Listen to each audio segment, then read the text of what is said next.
This episode of On the Record is brought to you by Weisler Engineering.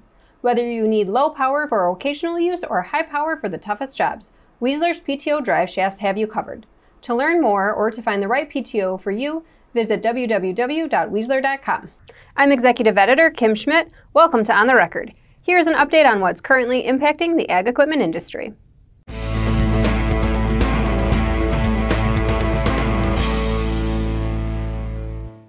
According to statements from the union's officials, United Auto Workers will begin negotiating a 6-year contract with CNH Industrial in early April of this year.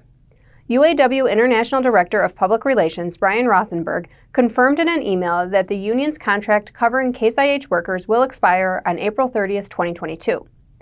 Workers at 2 factories are covered under this contract: the Burlington, Iowa plant, which manufactures tractor loader backhoes, bulldozers, and corn and auger heads, and the Racine, Wisconsin plant, which manufactures the Magnum Series tractor. Workers at the Burlington factory are represented by UAW Local 807, and those at the Racine factory are represented by UAW Local 180.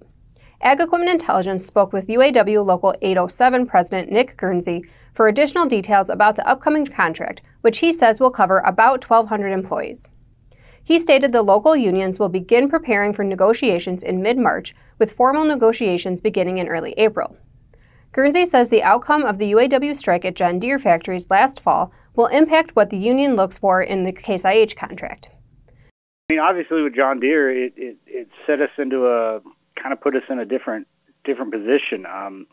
They hit it out of the ballpark. They did something that probably we've never seen and may never be seen again.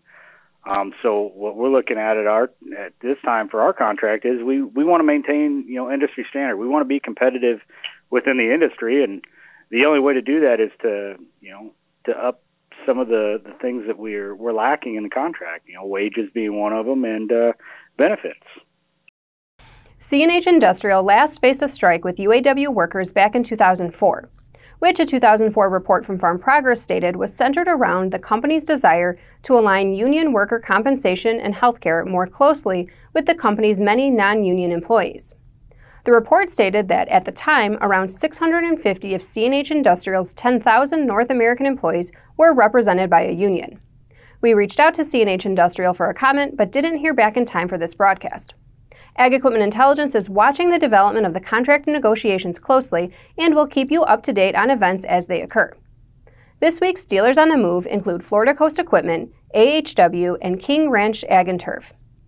Florida Kubota dealer Florida Coast Equipment continued its growth push with the purchase of Crystal Tractor and Equipment's Kissimmee, Florida location. The dealership group now has 11 locations across Florida.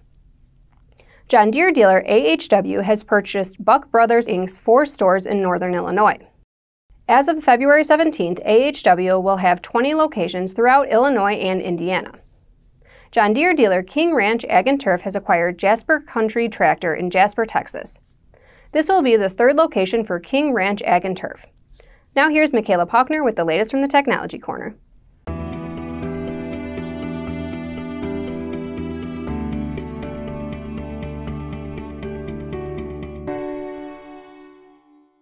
Thanks, Kim.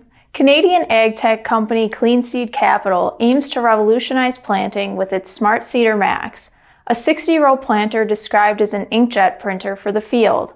The no-till planter allows the operator to control up to 5 independent products as well as 6 in-ground placement options per row, providing prescription input accuracy on an almost plant-by-plant level.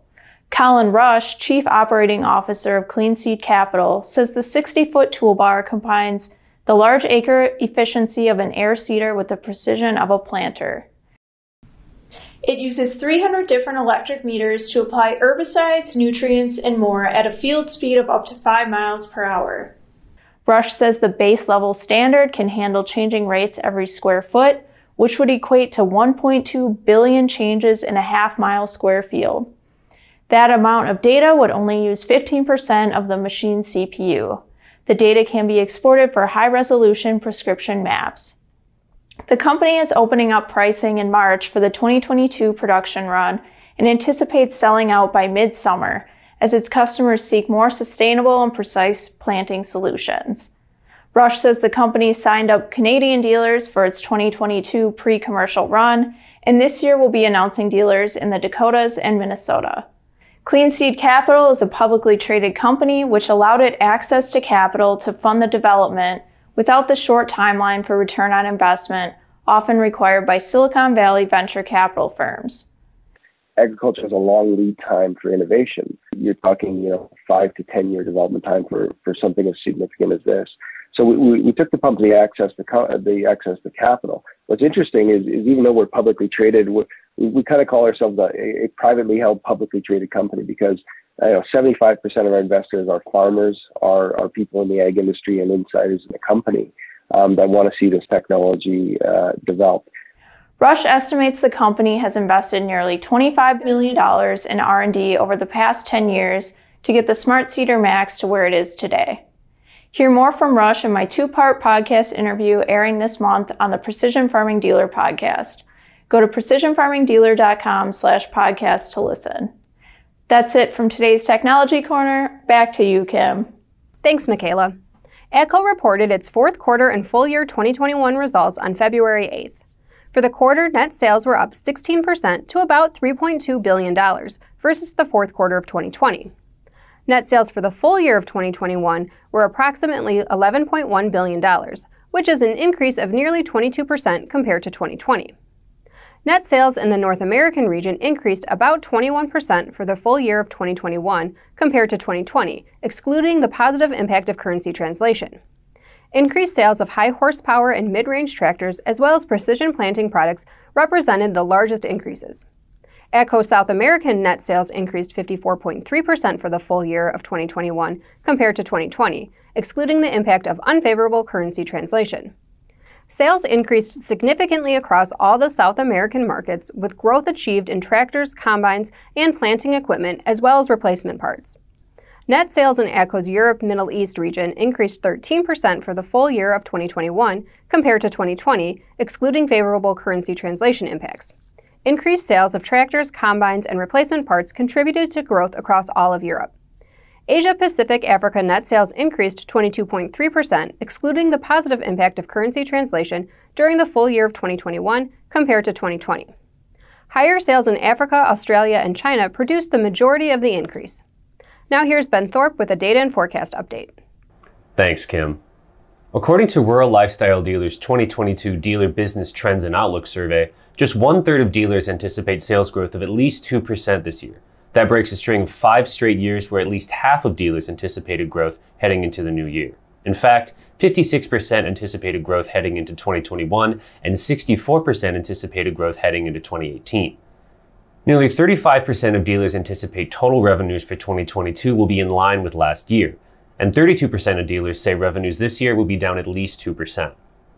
The supply chain challenges and low inventory is largely the cause of dealers' lower forecast. One dealer commented, "Manufacturers are demanding orders, although they have no clue as to delivery or build dates. If all these orders are somehow delivered, there will be the largest glut of new inventory ever witnessed." Dealers are more optimistic on the aftermarket side of the business, however. Nearly 45% of dealers forecast aftermarket revenue to be up 2 to 7% this year, with another 15% forecasting increases of 8% or more.